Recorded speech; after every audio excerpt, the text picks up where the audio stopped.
Assalamualaikum warahmatullahi wabarakatuh. Perkenalkan, kami dari Grup E akan mempresentasikan hasil diskusi kami tentang chapter 18, yaitu tentang Recognition Revenue. Kelompok kami terdiri dari saya sendiri, Kanya Septiani, dengan NPM akhir 131, kemudian ada Devita Laila Bestiarani dengan NPM akhir 009, kemudian ada Elvira Rosa Diamasita dengan NPM akhir 047, lalu ada Gadis Junita Pratiwi dengan NPM akhir 272. Pada presentasi kali ini, kami akan menjelaskan tentang penerapan PSAK 72 tentang pendapatan dari kontrak dengan pelanggan pada PT Perintis Trinity Property Tbk. Nah, berikut ada bukti penerapan PSAK 72 pada PT Perintis Trinity Property Tbk. Yang pertama, ada grup menyepakati kontrak dengan pelanggan untuk menyerahkan unit apartemen tertentu kepada pelanggan sesuai dengan PSAK 72. Pendapatan dari kontrak dengan pelanggan, analisis apakah kontrak terdiri dari satu atau lebih kewajiban pelaksanaan, menentukan apakah kewajiban pelaksanaan dipenuhi sepanjang waktu atau pada waktu tertentu. Metode yang digunakan untuk mengukur kemajuan pengakuan pendapatan di mana kewajiban pelaksanaan dipenuhi dari waktu ke waktu, dan estimasi pertimbangan variabel yang termasuk dalam harga transaksi merupakan area kritis yang memerlukan pertimbangan dan estimasi oleh grup. Dalam mencatat pendapatannya dengan mempertimbangkan persyaratan kontrak, praktik bisnis, dan lingkungan hukum dan peraturan di Indonesia, perusahaan menggunakan metode point in time sesuai dengan PSAK 72.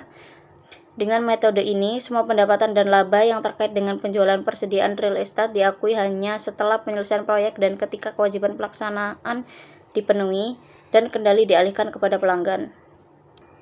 Kemudian di catatan atas laporan keuangannya itu ada pengakuan pendapatan harus memenuhi 5 langkah analisa yang telah sesuai dengan PSAK 72, yaitu yang pertama, identifikasi kontrak dengan pelanggan, yang kedua, identifikasi kewajiban pelaksanaan dalam kontrak. Kewajiban pelaksanaan merupakan janji-janji dalam kontrak untuk menyerahkan barang atau jasa yang memiliki karakteristik berbeda ke pelanggan. Kemudian yang ketiga, penetapan harga transaksi. Harga transaksi merupakan jumlah imbalan yang berhak diperoleh suatu entitas sebagai kompensasi atas diserahkannya barang atau jasa yang dijanjikan ke pelanggan. Jika imbalan yang dijanjikan di kontrak mengandung suatu jumlah yang bersifat variabel, maka grup membuat estimasi jumlah imbalan tersebut sebesar jumlah yang diharapkan berhak diterima atas diserahkannya barang atau jasa yang dijanjikan ke pelanggan, dikurangi dengan estimasi jumlah jaminan kinerja jasa yang akan dibayarkan selama periode kontrak. Kemudian yang keempat, alokasi harga transaksi ke setiap kewajiban pelaksanaan dengan menggunakan dasar harga jual berdiri sendiri relatif dari setiap barang atau jasa berbeda yang dijanjikan di kontrak. Ketika tidak dapat diamati secara langsung, harga jual berdiri sendiri relatif diperkirakan berdasarkan biaya yang diharapkan ditambah margin. Kemudian yang terakhir, yaitu yang kelima, pengakuan pendapatan ketika kewajiban pelaksanaan telah dipenuhi dengan menyerahkan barang atau jasa yang dijanjikan ke pelanggan, atau ketika pelanggan telah memiliki kendali atas barang atau jasa tersebut.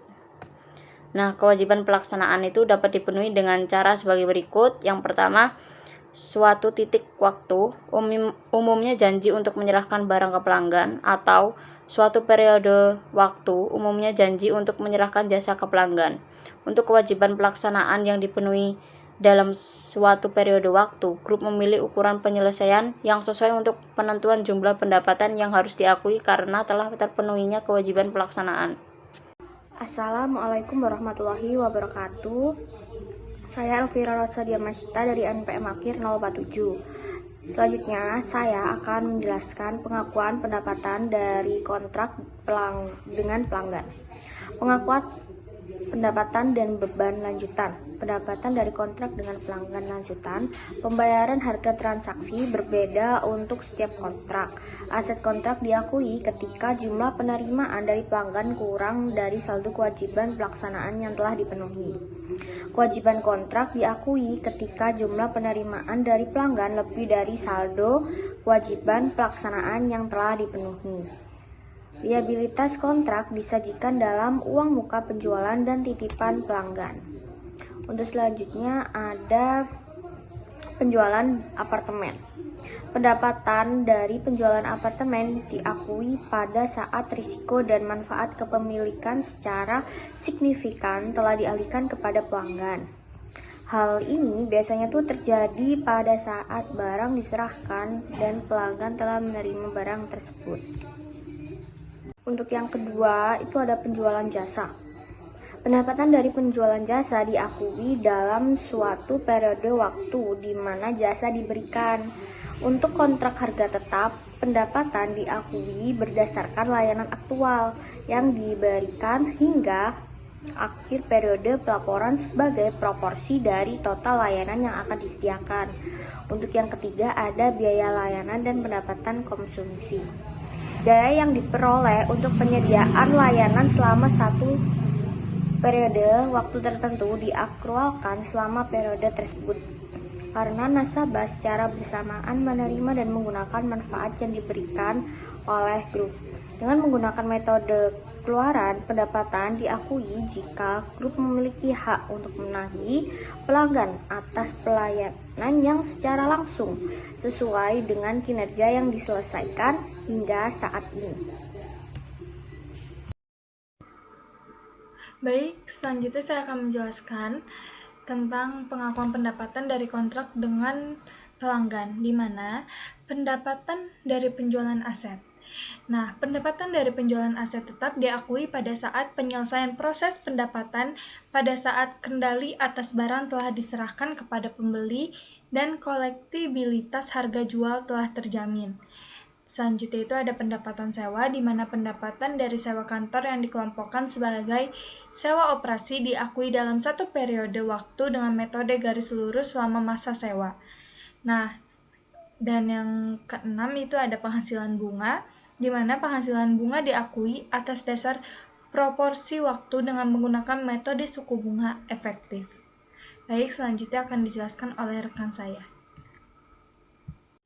Pada laporan keuangan di PT Perintis Trinity Properti Terbuka pada tahun 2023, uang muka penjualan dan jangka panjang termasuk di dalamnya merupakan dampak dari komponen pendanaan signifikan berdasarkan PSAK 72 sebesar 3.858.938. Rincian uang muka penjualan dan titipan pelanggan yaitu pada uang muka penjualan dari Collins, Mark Boulevard dan Ubud Village mendapatkan total 411.192.137.